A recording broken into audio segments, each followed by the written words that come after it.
할렐루야.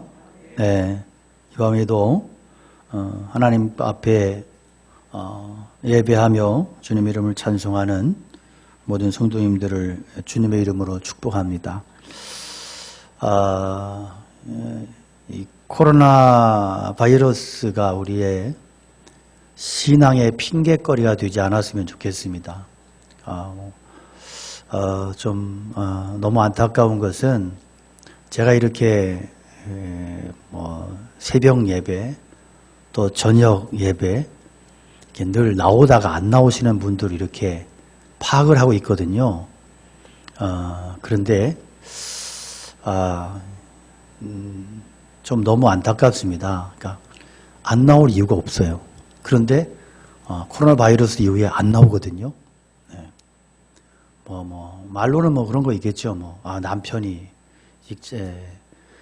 회사에 다니는데 내가 만일에 바이러스 걸리면 그러면 남편이 직장이 어려움을 당하고 애가 학교를 다니기 때문에 내가 바이러스에 걸리면 애가 학교가 난리가 날 거다. 그런데 교회에서 걸릴 일은 세상에서 걸릴 확률보다 훨씬 낮아요. 네, 훨씬 낮습니다. 그럼에도 교회를 안 온다고 하는 것은 믿음이 없다는 이야기밖에 안 돼요. 그러니까 좀 잘 이겨냈으면 좋겠고 코로나가 핑계거리가 되고 변명거리가 돼서 우리의 믿음 없음이 하나님 앞에 들통나지 않았으면 좋겠다. 그런 생각합니다. 예, 승리하셨으면 좋겠고 이런저런 일로 핑계를 대는 것은 하나님이 가장 싫어하는 일이라는 거 기억하시고 마스크 잘 쓰고 거리두기 하고 그것만 지켜도 우리가 교회에 와서 바이러스에 감염될 일은 없다. 그러니까 검증된 부분이니까 저는 더 이상 이런 걸로 교회를 핑계 삼아서 그런 식으로 신앙생활을 하지 않았으면 좋겠다. 전 굉장히 자존심이 상해요, 사실은. 말씀 들어가겠습니다. 옛날 농사 지을 때 농부들이 이제 소로 밭을 갈아요. 밭 갈기 전에 연습을 시킵니다. 근데 어떤 소는 빨리 일머리가 좋아서 금방 밭 가는 법을 배워요. 근데 어떤 소는 고집도 세고 머리가 나빠서 멍을 아무리 씌워놔도 이상한 짓을 해서 밭 가는 것을 배우질 못하고 좀 갈다 말고 팍 뛰쳐나가고 그런 소가 있어요. 그러면 주인은 결심을 하죠. 팔아먹습니다. 이놈은 일소로는 아주 부적격하다. 그래서 좀 값을 손해보더라도 그 고집세고 머리 나쁜 소를 팔아치워요. 우리는 출애굽기 32장 본문에서 이런 모습을 봅니다. 하나님께서 이스라엘 백성들을 포기할 수밖에 없는 상황에 도달하게 됩니다. 하나님 모세에게 내가 이 백성을 보니 목이 뻣뻣한 백성이래요. 목이 뻣뻣하다고 하는 말은 방금 제가 드린 말씀 그대로예요. 짐승들 중에 너무 고집스러워서 도저히 길들여지지 않는 그런 감당할 수 없는 짐승에게 쓰는 표현입니다. 하나님께서 감당할 수 없는 고집이 이스라엘 자손들에게 있었어요. 하나님께서 이스라엘 자손들의 고집에 대해서 절망과 좌절을 느끼셨습니다. 바울 사도는 무엇이든지 성경에 전에 기록한 바는 우리의 교훈을 위하여 기록된 것이라고 했어요. 이스라엘 백성들 안에 이런 완고한 기질이 있다면 우리는 나을까? 마찬가지다. 우리 예수 믿고 난 이후에 천국에 이를 때까지 평탄하게 하나님 말씀 따라가지 않습니다. 순종하지 않습니다. 뭐라도 자기 고집대로 하려고 그러고 그런 충동과 기질이 있어요. 이게 믿음보다 항상 앞서서 문제인 거예요. 그래서 이게 저지되지 않고 말씀 안에서 다스림되지 않고 행동으로 고집으로 나타날 때 그리고 이게 개인적인 방탕이나 실수가 아니라 이게 집단적인 방종과 타락으로 나타날 때 하나님께서는 이들을 버릴 수밖에 없었다는 거예요. 이게 이제 개인과 집단의 차이입니다. 개인이 잘못했을 때는 바로 잡을 수가 있어요. 그러나 이게 집단 행동으로 나타날 때는 바로 잡을 길이 없어요. 그래서 교회 공동체의 영성이 중요해요. 이게 교회가 무서운 싸움에 휘말리는 이유입니다. 그래서 정말로 한 번 이렇게 문제가 발단이 되면 아무도 못 말리더라. 그래서 그 결과는 무서운 파멸이 기다리고 있을 뿐이더라. 그러나 모세의 중보기도는 이스라엘 백성들을 이런 기막힌 파멸에서 건져내는 능력 있는 기도였다 하는 게 오늘 본문에 소개됩니다. 자, 하나님은 이스라엘 자손들이 모세가 없는 동안에 금송아지 만들어 놓고 거기에 분향하면서 자기 하고 싶은 대로 실컷 방종하고 그렇게 흥분하며 예배 드릴 때 하나님은 심한 좌절감과 분노를 느끼셨어요. 10절에 보니까 그런즉 내가 하는 대로 두라. 내가 그들에게 진노하여 그들을 진멸하고 너를 큰 나라 되게 하리라. 내가 하는 대로 두라고 하는 말은 야 말리지 마 그런 말이죠. 도저히 참을 수 없을 때 우리가 쓰는 표현이에요. 근데 우리가 이 성경의 표현만을 보면 마치 하나님은 참을성이 없으신 아주 쉽게 성질 내시는 분으로 생각할지 몰라요. 그러나 성경에 나타나는 이런 표현들을 우리가 신인동성형 표현이다 이렇게 이야기를 해요. 그러니까 하나님은 우리처럼 이성을 잃을 정도로 어떤 그렇게 분을 품거나 화를 내시지 않습니다. 물론 하나님도 감정을 가지고 계세요. 그러나 그 감정은 우리가 느끼는 것과 같은 그런 분노가 아니에요. 그래서 너무 흥분하기 때문에 누군가 가서 말려야만 하는 이런 감정적인 흥분이 아니에요. 그러니까 이 신인 동성형 표현이라고 하는 것은 하나님을 우리 사람과 같은 그런 식으로, 그런 단어로, 그런 식으로 표현할 수밖에 없는 그런 의미라는 거죠. 예. 그러니까 사람의 느낌, 사람이 이해할 수 있는 그런 감정, 그런 단어로 표현되어졌다 하는 거예요. 그러니까 하나님 후회하셨다. 하나님이 분노하셨다. 이것을 우리가 광복교회 목사처럼 광복교회 장로님들처럼 권사님처럼 그렇게 분노했다. 그렇게 화를 내셨다. 그런 표현이 전혀 아니라는 거. 그래서 우리가 기억하고 말씀을 이해해야 된다 하는 거죠. 그러니까 하나님의 분노는 죄인들로 하여금 자기가 한 행동에 책임을 지도록 하는 거예요. 물론 그것이 무척 가슴 아픈 일이기는 하지만 이성을 잃을 정도로 그렇게 분을 내시지는 않습니다. 하나님 이렇게 진노하시는 모습에서 우리가 몇 가지 생각할 수 있는데 첫째는 하나님의 진노는 하나님께서 이스라엘 백성들의 이런 방종을 정말로 싫어하신다고 하는 것을 나타내는 거예요. 금송아지 예배의 문제가 뭐예요? 이것은 하나님의 방법을 인정하지 않겠다는 거예요. 그러니까 우리가 한마디로 예수님을 믿는데 성경대로 믿지 않겠다는 거예요. 이스라엘 백성들은 생각할 때 아니 우리가 하나님 야훼 이름만 부르고 야훼 하나님만 섬기면 됐지 방법까지 그렇게 골치 아프고 복잡하게 믿을 필요가 뭐가 있느냐는 거예요. 거기에 대해서 하나님께서는 방법이 바르지 못하면 신앙도 틀렸다. 이것을 분명하게 보여주고 있는 거예요. 두 번째로 하나님께서 이스라엘 백성들에게 자기 자신을 나타내신 것은 아주 특별한 일이다 하는 겁니다. 하나님은 하나님의 은혜를 체험하고 난 후에도 여전히 자기 고집과 방법대로 살아가는 이스라엘 백성들에게 절망하세요. 우리 삶에서 가장 놀라운 일이 뭐예요? 그것은 이 부족하고 연약한 무능한 절망스러운 인간이 하나님을 만나는 거예요.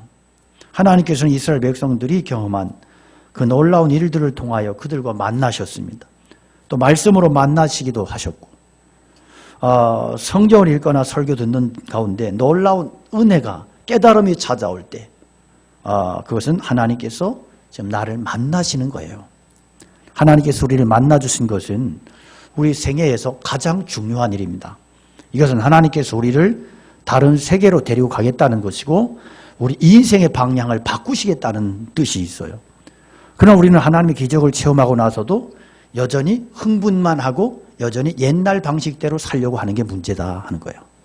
하나님께서 나에게 어떤 특별한 은혜 주셨을 때 그리고 특별한 말씀으로 나를 찾아오셨을 때 삭개오가 예수님 만난 이후에 그의 삶의 방향을 완전히 바꿨던 것처럼 나의 삶을 새로운 방향으로 바꿔야 된다 하는 거예요. 지금부터는 어떤 상황을 만나든 무슨 일이 생기든 오직 하나님만을 신뢰하고 끝까지 따라가자 이렇게 결심해야 되는 거예요. 그래서 하나님 말씀 듣고 은혜를 체험했을 때에도 항상 모든 게 내 생각대로 내 의지대로 안 될 수 있다고 하는 것을 얼마든지 염두에 두고 인정하고 하나님의 인도하심을 따라 내가 열린 마음을 가지고 그렇게 나아가야 마음이 완악해지지 않고 시험에 걸려 나가 떨어지지 않는 거예요. 그다음에 세 번째는 하나님께서 이처럼 감정적인 표현을 나타내신 것은 여전히 그들을 사랑하고 계시다는 뜻이 있어요. 만약 하나님이 진짜 저들을 싫어하시고 정말 저들을 버리시겠다고 작정하셨다면 뭐 이렇게 고통스러운 감정을 표현하실 필요가 없어요. 그냥 버리면 돼요. 그러나 지금 하나님의 이런 모습은 그들이 돌이키기를 내가 원한다고 하는 하나님의 의지의 표현이에요. 그래서 하나님은 이 분노의 감정을 마치 인간인 것처럼 모세에게 표현하심으로써 모세로 하여금 기도하게 만드시고 마치 그의 기도 때문에 참는 것처럼 하시면서 그들을 용서하셨습니다. 자, 하나님은 이스라엘 백성들을 진멸하려고 하셨을 때 모세가 이 백성을 위해서 하나님께 중보기도합니다. 중보기도라고 하는 게 뭐예요? 다른 사람의 죄나 고통을 위해서 대신 드리는 기도죠. 놀랍게도 하나님께서는 모세의 기도를 들으십니다. 그리고 이스라엘 백성들을 멸망시키려는 그 계획을 바꾸시고 오히려 그들에게 은혜를 회복시켜 주셨어요. 자, 우리는 다른 사람 위해서 드리는 기도가 이렇게 능력이 있고 힘이 있다고 하는 것을 새삼 배워야 할 필요가 있습니다. 자, 모세의 기도를 살펴보면 첫째, 모세는 지금 하나님께서 진노하시는 대상이 누구인가 하는 것을 두고 기도하고 있어요. 11절에 보니까 모세가 그의 하나님 여호와께 구하여 이르되 여호와여 어찌하여 그 큰 권능과 강한 손으로 애굽 땅에서 인도하여 내신 주의 백성에게 진노하시나이까. 이렇게 모세가 하나님께 되묻고 있습니다. 지금 하나님 진노하고 계신 대상은 하나님께서 말할 수 없는 권능으로 그렇게 구원해 내신 백성들이라는 거예요. 이것은 무슨 이야기예요? 이스라엘 백성들이 한 행동만 보지 마시고 하나님께서 이들을 위하여 행하신 그 일을 기억하게 해달라는 거예요. 이스라엘 백성들이 하는 그 행동만을 생각하면 죽어도 싸다. 하나님 죽어도 싼 거 맞아요. 그러나 하나님께서 지금까지 저들을 위해서 쏟아진 사랑과 저들을 위하신 하나님의 그 가슴 아리와 저들을 위해서 베푸신 그 모든 은혜들을 생각한다면 중간에 이런 식으로 깨뜨려지고 망가진다고 하는 것은 너무 안타까운 일일 뿐 아니라 도대체 상상할 수 없는 일이라는 거예요. 모세가 우려하는 게 뭐예요? 12절에 보니까 12절 말씀을 함께 보겠습니다. 어찌하여 애굽 사람들이 이르기를 여호와가 자기의 백성을 산에서 죽이고 지면에서 진멸하려는 악한 의도로 인도하여 내었다고 말하게 하시려나이까. 주의 맹렬한 노를 그치시고 뜻을 돌이키사 주의 백성에게 이 화를 내리지 마시옵소서. 자, 모세 기도하는 건 뭐예요? 이 백성들이 대단하다는 게 아니에요. 하나님 이 백성들을 뭘로 보고 그러시는 거예요? 그런 얘기 아니에요. 하나님 베푸신 은혜를 생각할 때 아무리 이 인간들이 한심스럽고 주고 마땅한 고집스러워서 고집으로 망할 수밖에 없는 죄인이라 할지라도 이 일은 하나님 중간에서 포기되면 안 된다. 하나님 그동안 베푸신 은혜를 기억한다면 그런 말이에요. 그러니까 모세는 하나님의 은혜의 소중함을 알고 있는 사람이에요. 그리고 하나님의 모든 은혜는 다 목적과 계획을, 이유를 가지고 있다는 것도 알고 있었어요.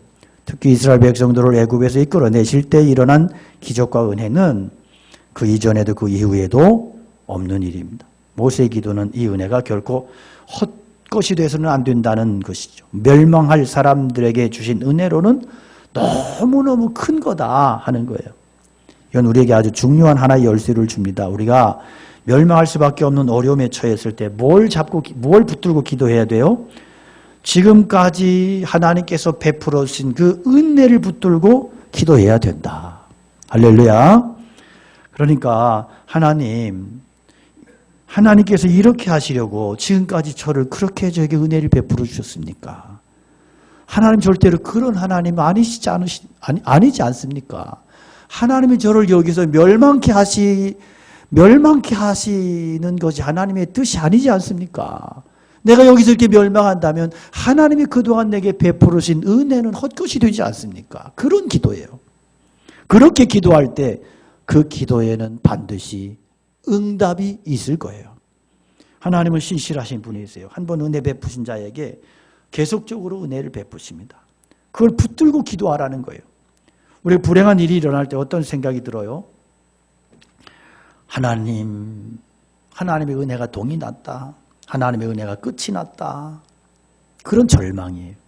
그때 뭘 기도해야 돼요? 하나님, 전에 이런 은혜 주셨어요. 그렇게 하신 것은 중간에 이렇게 비참하게 끝내려고 하신 거 아니지 않습니까?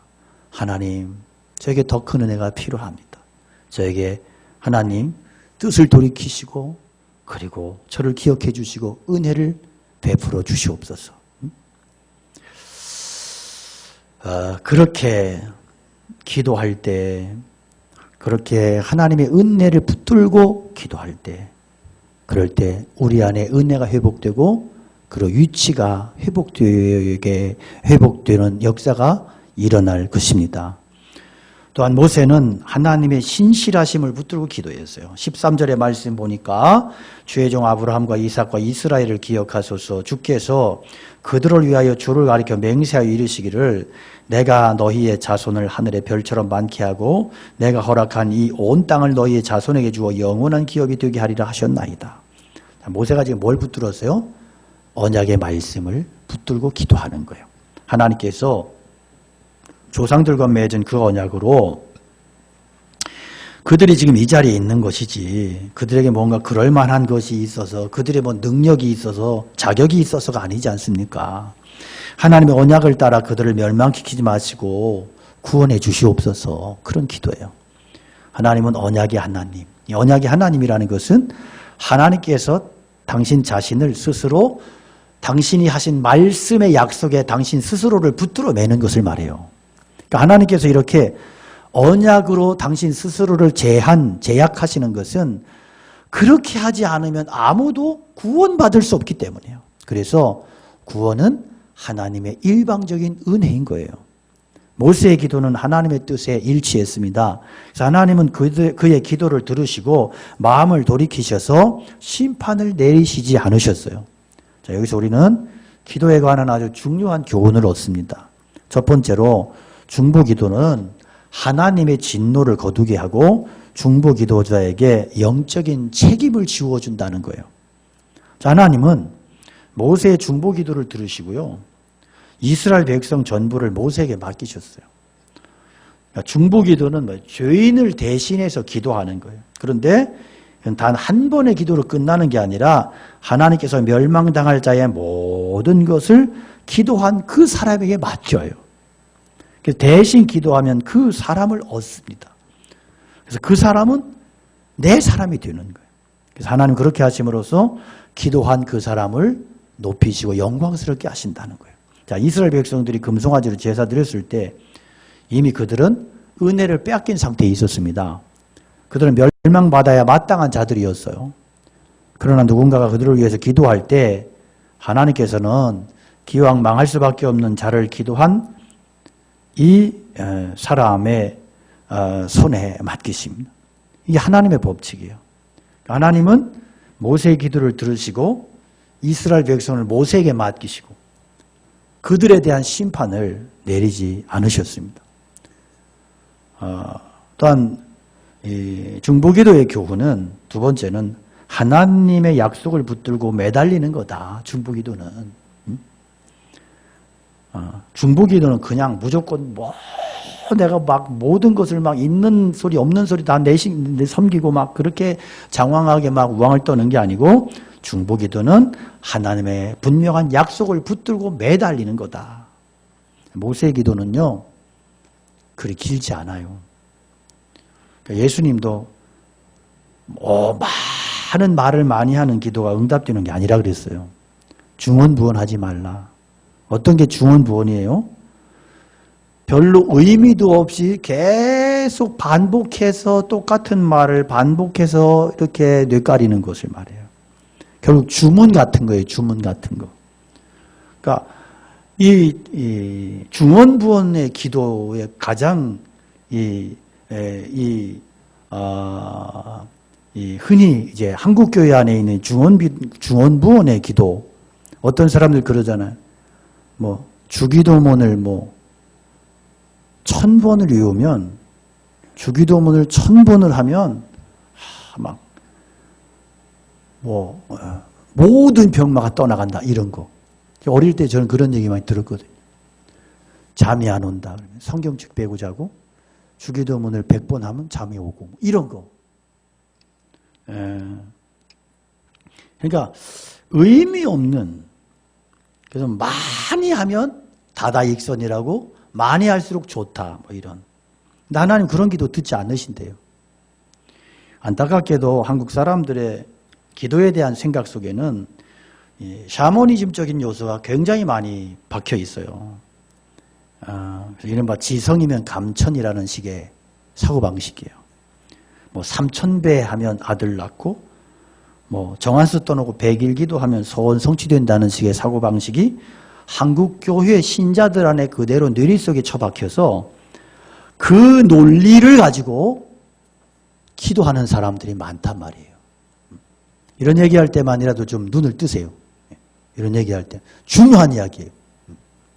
이런 때 계속 잠자고 나서 나중에 똑같이 한다니까. 교회, 여러분, 교회 헌금 중에 제가 볼 때 꼭 없어져야 되는 헌금이 1000번째 헌금이에요. 저에게 1000번째 헌금하는 분 없죠? 없죠? 네. 제가 별로 안 좋아하니까 눈치들이 있어가지고, 제가 8년 전에 왔을 때는 몇 사람 했었는데 다 없어졌어요. 하지 마요. 뭐 저런 목사가 다 있나 그러지 말고. 이게 이 1000번째 헌금은 미신적인 요소가 다분해요. 여러분, 솔로몬이 1000번째를 드렸는데 솔로몬이 1000일 동안 1000번째 했나요? 예? 솔로몬의 1000번째의 의미가 뭐예요? 1000마리의 희생이에요. 이건 이례적인 사건이에요. 1000일 동안 솔로몬이 무슨 열정이 그렇게 박 터져가지고 1000일 동안 산에 올라가서 소 1000마리를 잡아요? 소는 누가 키우고? 그러니까 이게 1000번째, 이게 번역이 문제가 있습니다. 정확한 번역은요, 1000마리의 희생제사입니다. 근데 이제 1000번째 이 번자를 한 번, 두 번, 세 번, 네 번, 1000번, 그게 아니고요. 여기 1000번의 번자는 번제 번자예요. 제사 번자예요. 그런데 역대하 1장 6절에 보면 여호와 앞 곧 회막 앞에 있는 놋제단에 솔로몬이 이르러 그 위에 1000마리 희생으로 번제를 드렸더라. 1000마리 희생으로 번제를 드렸더라. 한 번에 1000마리 바친 거예요. 그런데 이게 열왕기상 3장에 보면 동일한 번역인데, 동일한 단어에 대한 동일한 번역인데 열왕기상 3장에서는 1000번제라고 번역을 했어요. 그래서 전혀 생각지 못한 일들이 벌어졌죠. 그래서 이걸 가지고 이 샤머니즘에 익숙한 옛날의 목회자들이 기발한 아이디어를 짜낸 거예요. 1000번 헌금하게 만든 거예요. 와, 대단한 묘수지요. 1000번을 1000원씩 해도 1000번 해도 액수가 꽤 많잖아요. 만 번씩 1000번 하면 1000만 원인데, 와, 대박. 이 생각이에요. 이건요, 1000번의 사건이 아니고 이례적 사건입니다. 그리고 우리가 이런 식으로 그렇게 신앙생활 하면서 지성이면 감천이고 정한서 떠나고 빌면 많이 빌수록 정성이 많아질수록 응답이 임한다. 이건 샤머니즘이에요. 여러분, 성경대로 믿으시기 바라고요. 성경대로 기도하셔야 됩니다. 제가 늘상 하는 말이 그거잖아요.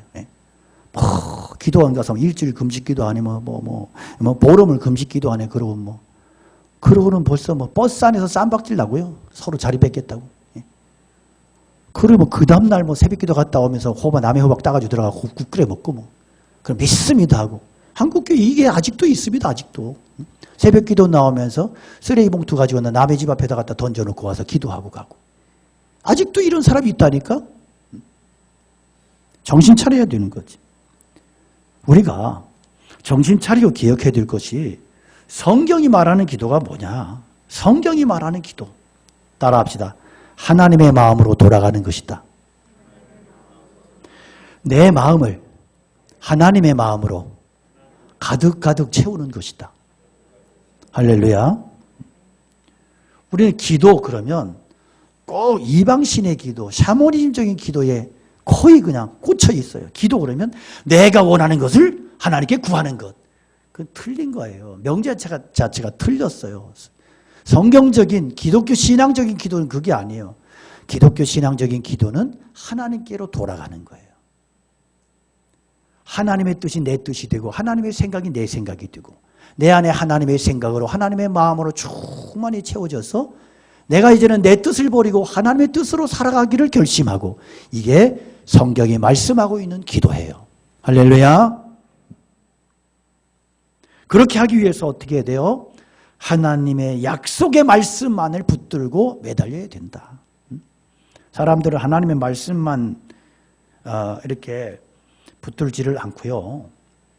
말씀을 붙들고 기도한다 그러면서 말씀 붙들고 결국 해내는 일이 뭐냐면 내 정욕을 말씀을 수단 삼아서 그 말씀 붙들어서 내 정욕을 응답받겠다고 달려들고 그건 말씀 붙들고 하는 기도가 아니에요. 말씀 붙들고 하는 기도 어떤 기도예요? 말씀이 나에게 너 십자가에 매달려 죽어 그러면 내가 십자가에 매달려 죽는 삶을 사는 거고요.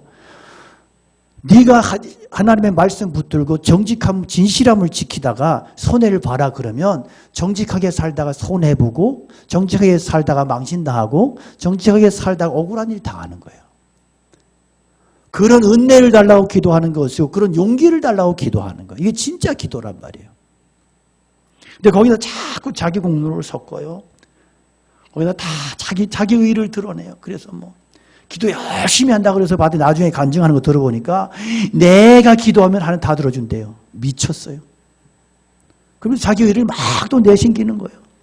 그러면서 막 내가 기도하고 내가 금세우 막 내가 기도했더니 하나님이 나에게서 병을 고쳐주셨다고 막 그리고 나중에 가보니까 도져가지고 재발해가지고 몰래 아파. 이런 일들이 얼마나 많이 일어나는지 몰라. 그러니까 하나님의 약속의 말씀은 없어지고 하나님의 뜻은 다 사라져버리고 자기의 생각과 자기의 교만과 자기의 탐욕만 꽉꽉 채워놓고 있는 거예요.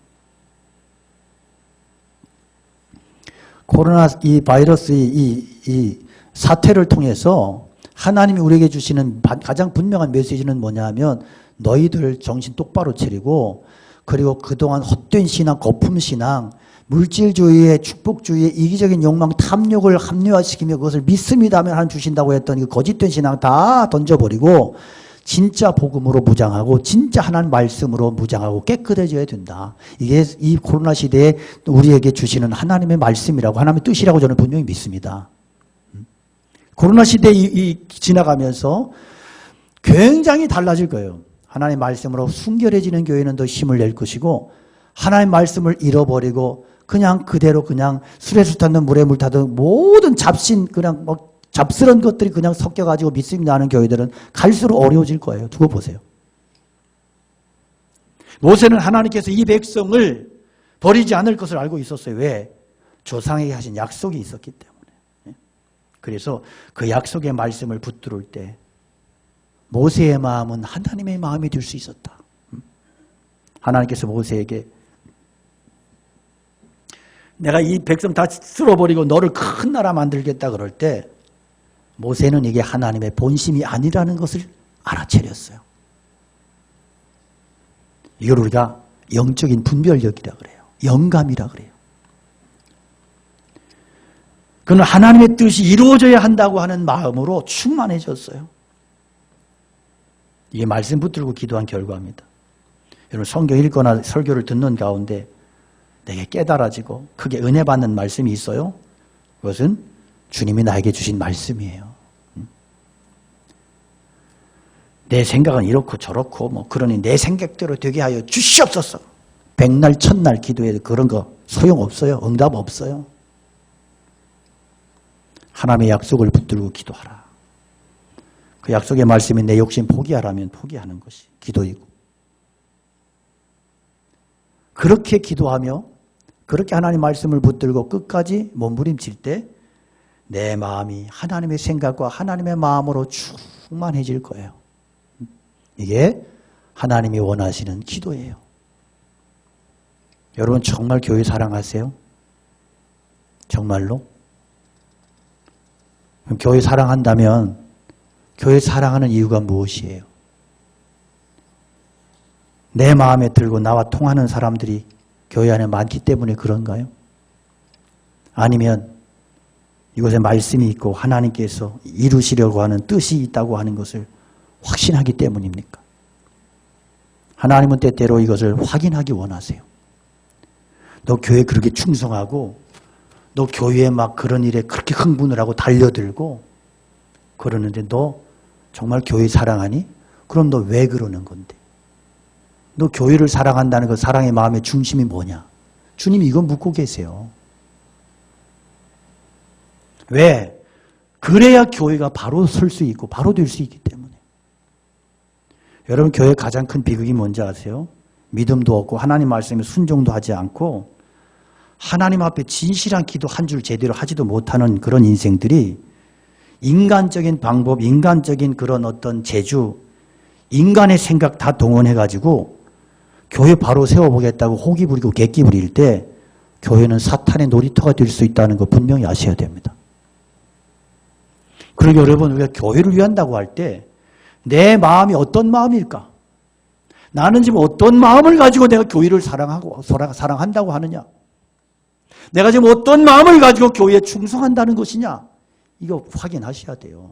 이것도 확인하지도 않고 그냥 뭐 혈기를 부리면서 뭐 나를 따르라 뭐 십자군 전쟁하듯이 말이요. 그러고 막 깃발을 들고 설치면 그것은 하나님의 역사가 아니고 사탄의 놀이터가 된다는 거 아셔야 돼요. 그래서 우리는 하나님 앞에 헌신하고 하나님 앞에 충성하는 자는 가장 중요한 그 가장 첫 번째 요소가 뭐냐? 겸손해라. 겸손. 겸손해라. 그러니까 교회 안에서 이렇게 보십시오. 겸손한 사람은 시험 들지 않고요. 겸손한 사람은 많은 사람에게 은혜를 끼칩니다. 저희 교회에서 이렇게 은혜 받는 분이 계세요. 은혜 받는 그 사람 한 분이 계세요. 한 분이 아니라 여러 분이 계세요. 근데 특히 한 분이 제 눈앞에 늘 계시는데 그분을 보면 참 은혜가 드는 거예요. 그분의 특징이 뭐예요? 겸손하더라고요. 겸손. 뭔 얘기를 해도 그분이 교만한 적을 내가 못 봤어. 여러분 하나님이 무엇을 원하시는지 성도들이 무엇을 원하시는지 여러분 모르는 게 아니에요.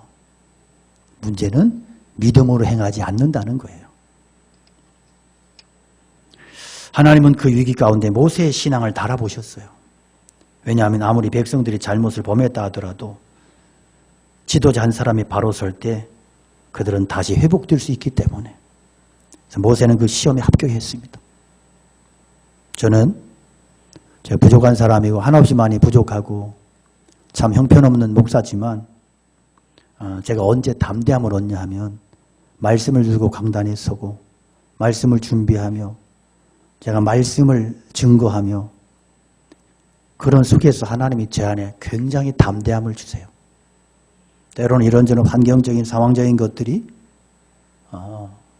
제 안에 어떤 기도의 제목이 되고 근심거리가 되고 때로는 어떤 작은 눌림이 될 때도 있어요. 그런데 하나님께서 저를 언제 회복시켜 주시냐면 하나님의 말씀을 제가 거리낌 없이 전하고 담대히 전할 때 하나님이 저에게 굉장히 강력한 힘을 주세요. 그래서 아무것도 두려움이 없어져요.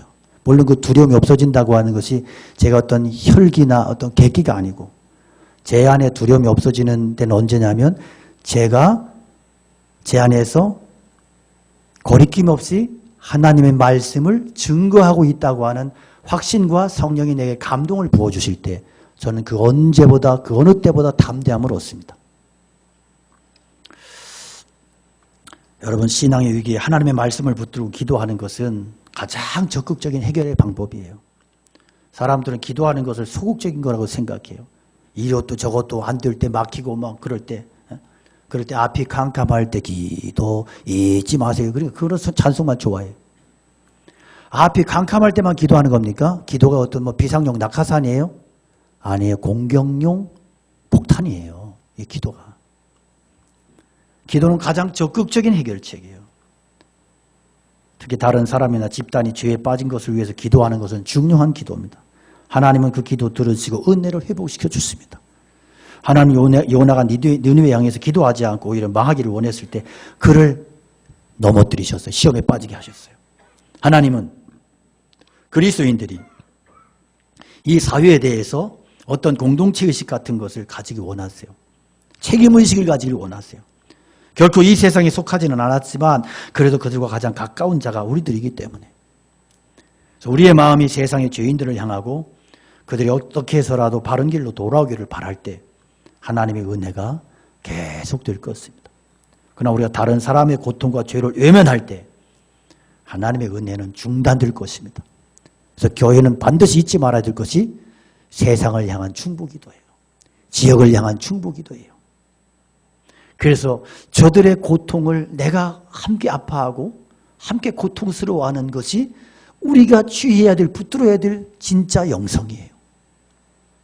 사랑하는 성도 여러분, 우리 모두가 세상을 향한 거룩한 충고기도자들이 돼서 모세처럼 하나님의 손에 붙들려서 하나님의 마음을 품고 그렇게 쓰임받는 기도의 종들이 다 되시기를 주님의 이름으로 축원합니다.